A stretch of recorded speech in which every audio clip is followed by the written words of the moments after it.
আচ্ছা, আপনি কি করেন? আমি আমি তো রান্না করি। সকালে, দুপুরে, রাইতে সব সময় আমি রান্না করি। সপ্তাহে ৭ দিনই আমি রান্ধি।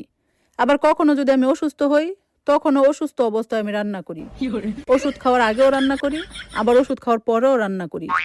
রানতে রানতে যদি আমার কলিজা ফুসফুস বাইর হইয়াও যায়, তবুও আমি রান্ধি। আবার ধরেন আমার যদি হার্ট অ্যাটাক হইয়া যায়, তাইলে আমি রাইন্দা থুইয়া রাইতে হসপিটালে ভর্তি হই। যদি সেখানে ২-৩ দিন থাকতে হয়, তাইলে সেখান থেকে আসার পরও আমার রানতেই হয়। মানে এই রান্না থেকে আমার কখনো কোনো ছুটি নাই। এই যে সবাই ছুটি পায় না বিভিন্ন অকেশনে, সাপ্তাহিক ছুটি, ঈদের ছুটি, কিন্তু আমার কোনো ছুটি নাই। তখন আমার আরো বেশি বেশি করে রান্না করতে হয়। এই যেমন তখন ধরেন আমি আরো ফ্রাইড রাইস রান্না করি, চিকেন ফ্রাই রান্না করি, রোস্ট রান্না করি, কাবাব রান্না করি, বিরিয়ানি রান্না করি, পোলাও রান্না করি, টিকিয়া বানাই। মানে আরো তখন আরো কত ভ্যারাইটিস রান্না করি। ভাই এই রান্না থেকে আমার ছুটি নেই, আমি শুধু রান্ধি আর রান্ধি।